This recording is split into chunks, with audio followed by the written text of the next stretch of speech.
শুভেন্দু গতকাল রাতে দিল্লি চলে গিয়েছেন, অমিত শাহের সঙ্গে বৈঠক করেছেন। যাওয়ার আগে তিনি সেভেন সিস্টারের বর্ডার অঞ্চলের সমস্ত দায়িত্ব কেন্দ্রের হাতে তুলে দিয়েছেন, যেটা আমাদের পূর্বতন রাজ্য সরকার হাত দিতে দেয়নি।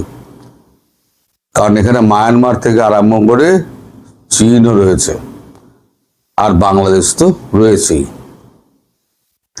এখন পুরোটা যখন কেন্দ্রের হাতে চলে এসছে, ওই বড় অঞ্চলগুলো কেন্দ্রশাসিত হয়ে গিয়েছে, তখন সৈন্য মোতায়েন করার আর কোনো সমস্যা নেই এবং পুরোটা কালকে রাত্রের মধ্যে ঘেরা হয়ে গিয়েছে। অনেকেই আমাকে দীর্ঘদিন ধরে লিখছেন যে ভারত কখনো বাংলাদেশ আক্রমণ করবে না, ভারতের সাহস নেই। আজকেও একজন লিখেছেন বেকার ভয় দেখাবেন না। একটা জিনিস শুনে রাখুন, ভারত যদি এই যুদ্ধটা করে তাহলে করবে শান্তি এবং অখণ্ডতার প্রশ্নে। শান্তি এবং অখণ্ডতার প্রশ্নে ভারতবর্ষ বিন্দু মাত্র আপোষ করে না, জিরো টলারেন্স। এবং এতদিন ধরে যাদের মাথার মধ্যে ঘুরছিল যে ভারতবর্ষ কোনোদিন আক্রমণ করবে না, ভারতবর্ষ যদি আক্রমণ করে তার কতগুলো কারণ আছে। শেখ হাসিনাকে ফেরানোর জন্য কিন্তু এই আক্রমণ নয়, আমি আগেই বলে দিচ্ছি। 71 সালে, আপনারা ইতিহাস তো অনেকে ভুলে গেছেন বা ভুলতে চান ইচ্ছা করে, আপনারা যখন মুক্তিযুদ্ধ হয়েছিল সে সময় ভারত অস্ত্র দিয়েছিল, প্রশিক্ষণ দিয়েছিল এবং ভারতীয় সৈন্য ঢুকে গিয়ে কাঁধে কাঁধ মিলিয়ে লড়াই করে আপনাদের স্বাধীনতা এনে দিয়েছিল। নইলে আপনারা স্বাধীনতা হয়তো পেতেন, আরো 10 বছর সময় লাগতো, বহু রক্তক্ষয় হতো। কারণ পাকিস্তানকে হারানো সেই সময় কিন্তু আপনাদের সাধ্যের মধ্যে ছিল না। সেই ইতিহাস আপনারা অনেকেই স্বীকার করেন, অনেকেই স্বীকার করেন না। স্বীকার করেন না এমন ম্যাক্সিমাম। যারা স্বীকার করেন না তারা হচ্ছে রাজাকার। সেই সময় পাকিস্তানি সেনাকে তো ধরে আনা হলো, কোমরে দড়ি বেঁধে ল্যাংটো করে ধরে আনা হলো, পেন্ডুলন খুলিয়ে, কিন্তু রাজাকাররা রয়ে গেছিল। এবারে যে যুদ্ধটা হবে না, যদি হয় সেটা হবে ওই রাজাকারদের বিরুদ্ধে, পুরো পরিষ্কার করে দেবে। আর ভারতবর্ষের রৌদ্র রূপ আপনারা দেখেননি। আপনাদের মিডিয়ায় কিছু গুলবাজ মিডিয়া ভুল তথ্য পরিবেশন করে দেখিয়েছে যে পাকিস্তান ভারতকে মেরে পাট পাট করে দিয়েছে। আমরা কোথায় কোথায় মেরেছি, কি অবস্থা করেছি, নুরখান থেকে আরম্ভ করে আপনার চাকনালা, যে সমস্ত অঞ্চল ছিল এয়ারবেস গুলোকে ধ্বংস করে দিয়েছি। পাকিস্তানের মানে আকাশ মুক্ত সীমানা হয়ে গেছিল ভারতের জন্য, 3 দিনের জন্য মুক্ত আকাশ হয়ে গেছিল। বলা যায় যে কফি খেতে খেতে আমাদের পাইলটরা গিয়ে কাজকর্ম ছেড়ে দিয়ে এসছে। আর বাংলাদেশ তো হচ্ছে ছোট একটা রাষ্ট্র, তার কোনো নেই সৈন্যবল, তার কোনো নেই অর্থবল।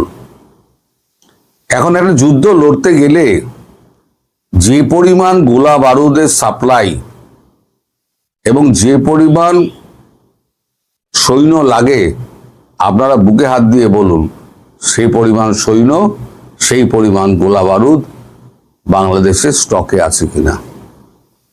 ভারত তো একের পর এক মারবে।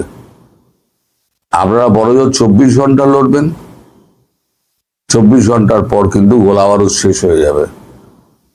পাকিস্তানকে সাহায্য করার জন্য কিন্তু অনেকগুলো দেশ ছিল, আপনাদের সাহায্য করার জন্য একটাও দেশ নেই। এরপর যেটা হবে, আপনারা যখনই বাংলাদেশ যখনই রিয়াক্ট করবে এবং গোলা বারুদ চালাবে, স্ফুলিঙ্গ কিন্তু জ্বলছে। এই যে বর্ডার ফেন্সিং নিয়ে এই বিডিআর এবং বিএসএফ এর মধ্যে যে গোলাগুলি চলছে, এটা কিন্তু স্ফুলিঙ্গ। এই স্ফুলিঙ্গ কখন যে বারুদের স্তূপে আগুন লাগিয়ে দেবে সেটা কেউ বলতে পারে না। যে কোনো সময় যে কোনো কিছু হতে পারে, কারণ ভারতের ধৈর্যের বাঁধ একদম শেষ সীমায় চলে এসছে।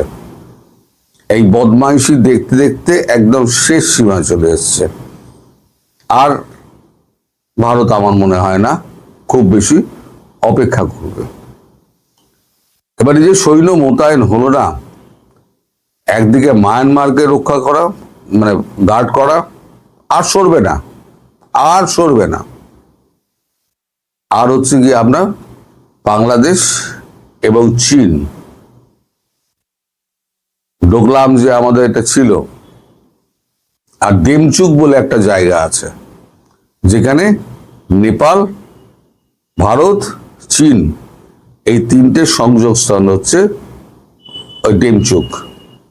ওই ডেমচুকেও গতকালকে রাত্রিবেলা হেলিকপ্টার করে সমস্ত সৈন্য নামানো হয়েছে, যাতে চীন ওখান থেকে না কোনো রকম মানে অ্যাকশন নিতে পারে। কারণ চীন এমনিতে কিছু করছে না এখন, কিন্তু চীনকে ভারত ভরসা করে না। তোমার সঙ্গে কথা হচ্ছে, সব হচ্ছে, কূটনৈতিক কথাবার্তা হচ্ছে, ব্যাকডোর চ্যানেলেও কথাবার্তা হচ্ছে, তোমার জন্য মার্কেট খুলে দেবো, হ্যান ত্যান, এই সমস্ত হচ্ছে। এগুলো হচ্ছে কূটনৈতিক পর্যায়ে হচ্ছে। কিন্তু চীনকে বিশ্বাস করা আর সাপকে বিশ্বাস করা কিন্তু দুটোই এক। ফলে চীনকে ভারত সবসময় নজরে নজরে রাখে। এই কারণে ওই ডেমচুকে প্রচুর সৈন্য মোতায়েন হয়েছে, প্রচুর সৈন্য মোতায়েন হয়েছে।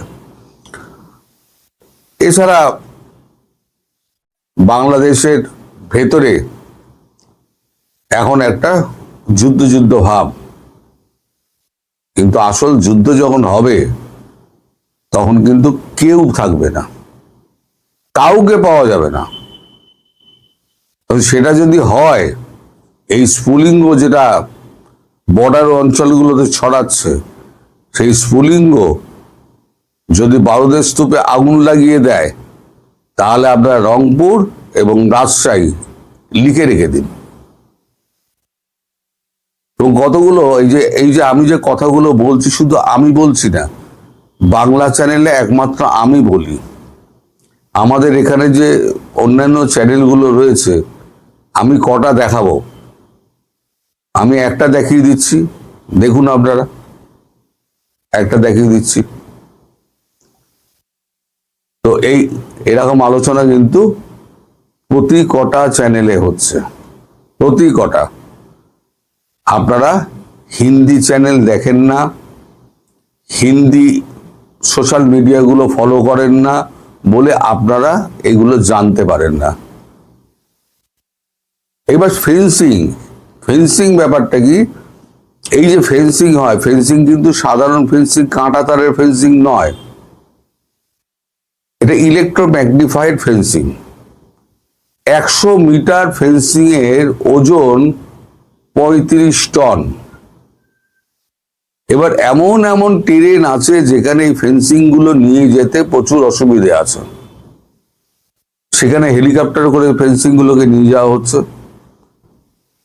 নিচে গর্ত করা হচ্ছে, কত ফুট গভীর আমি বলবো না, সেখান থেকে ঢালাই উঠবে। কারণ আপনাদের তো অনেক বুদ্ধিশুদ্ধি আছে, আপনাদের লোকেরা সমস্ত তলা দিয়ে সুড়ঙ্গ হয়ে আসবে।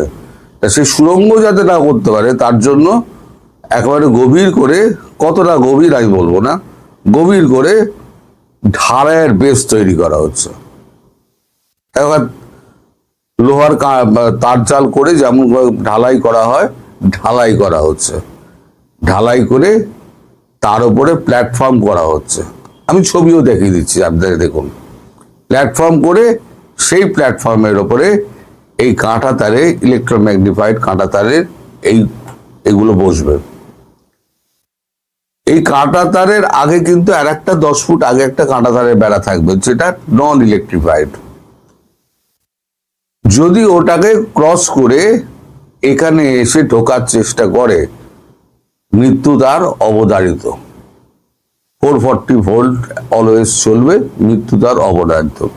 এইবার ধরুন যে সমস্ত ট্রেনগুলো আছে, যেমন আছে আপনার জল, যে সমস্ত অঞ্চলে আছে, যে সমস্ত জায়গায় আপনার কাদামাটি আছে, সুন্দরবন আছে, সেই সমস্ত জায়গায় ভিন্ন পদ্ধতি ধরা হচ্ছে।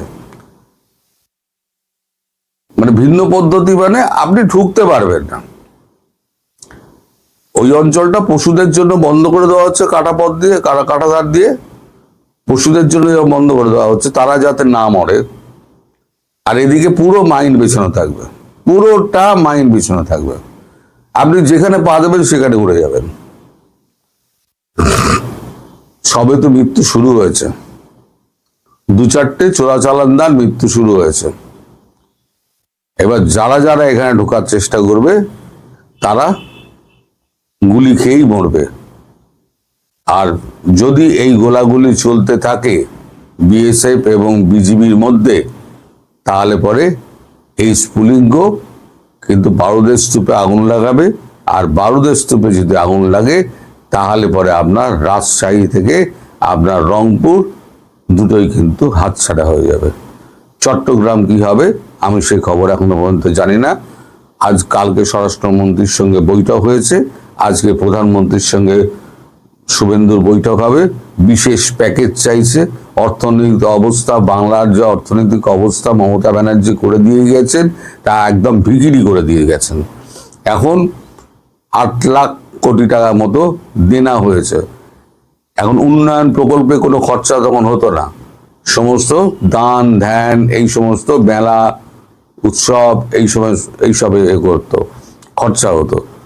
তো এই খরচাগুলো সমস্ত বন্ধ করে দেওয়া হচ্ছে, দান ধ্যান উৎসব সব বন্ধ করে দেওয়া হচ্ছে।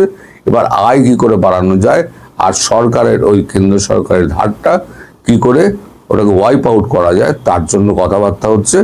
তার পাশাপাশি রয়েছে বাংলাদেশ, ভারত এবং তার যুদ্ধ পর্যায়ে। প্রধানমন্ত্রীর গ্রিন সিগন্যাল পেরে শুভেন্দু অধিকারী এদিকে যেমন মুভ করবেন, ওদিকে ইস্টার্ন কমান্ড জিওসিএনসি ওখানে পৌঁছে গেছেন, তিনিও গিয়ে সমস্ত কাজকর্ম করবেন। এখন এই ঘটনা কিন্তু ধীরে ধীরে বাড়বে। আপনারা কখনোই মনে করবেন না যে এটা শেখ হাসিনাকে ফেরানোর লড়াই। এটা ভারতের শান্তি এবং অখণ্ডতার লড়াই, যেটা ঢুকে ভারতবর্ষ রাজাকারদের শেষ করবে। সবাই ভালো থাকবেন, সুস্থ থাকবেন এবং সাবধানে থাকবেন।